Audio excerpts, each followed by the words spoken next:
শিশু শিল্পী হিসেবে মিডিয়াতে এসেছিল লুবাবা। তাকে কিন্তু আমরা কম বেশি সকলেই চিনি।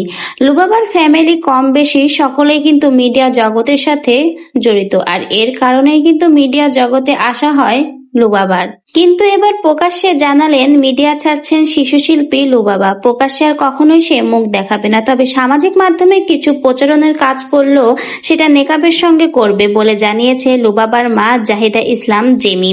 লুবাবার মা জিমি আরও বলেন, লুবাবা নিজেই উপলব্ধি হয়েছে সে আর মিডিয়ায় কাজ করবে না, মুখ দেখাবে না, তাই নিকাব পরা শুরু করেছে এবং এই অবস্থাতেও সে মিডিয়ায় কাজ করা যায় না, তাই এই সিদ্ধান্ত নিয়েছে। এইটুকু মেয়ের এত পরিবর্তন আল্লাহ পাকের রহমত ছাড়া কিন্তু কখনোই সম্ভব হতো না। আসেন আমরাও তার জন্য দোয়া করি যাতে এই রকম ভাবে বাকি জীবন সে অতিবাহিত করতে পারে। যেই লুবাবাকে একদিন সকলেই পাকনা পাকনা বলে ট্রল করত, আজ সে এক অন্য লুবাবা। সিমরান লুবাবা নামটা শুনলেই অনেকের চোখে হয়তো সেই ছোট্ট লুবাবার চেহারাটা ভেসে ওঠে। সত্যি বলতে বয়সের তুলনায় একটু বেশি ম্যাচিউরড, কথা বলার কারণে সোশ্যাল মিডিয়াতে তাকে নিয়ে প্রায় ট্রল করা হতো, কিন্তু আজকে হঠাৎ এর এই ভিডিওটা দেখে আসলেই মনটা ভালো হয়ে গেল। পুরো হেজাব নিকাব পরে একদম পর্দা মেনে একটা ভিডিও করেছে সে।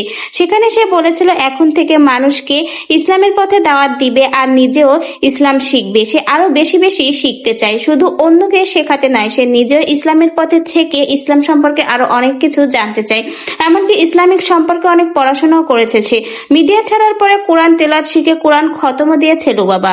মানুষ এমন সুন্দর পরিবর্তন দেখতে আসলেই অনেক ভালো লাগে। আল্লাহ তাকে হেদায়েত দান করুক এবং এই পথে অটল থাকার তৌফিক দান করুক। আসেন আমরাও তাকে ট্রোল করা বন্ধ করে নতুন জীবনের জন্য উৎসাহিত করি। কেউ যদি আল্লাহ পাকের পথে আসতে চায় তাকে উৎসাহিত করা উচিত, তাকে নিয়ে ট্রোল করা কারোর জন্যই শুভকর নয়। আসেন লুবাবা যাতে সামনের দিকে এভাবে এগিয়ে যেতে পারে, সেজন্য তার পাশে থেকে আমরা সকলেই তার সুন্দর জীবন সুন্দর পথের জন্য দোয়া করি।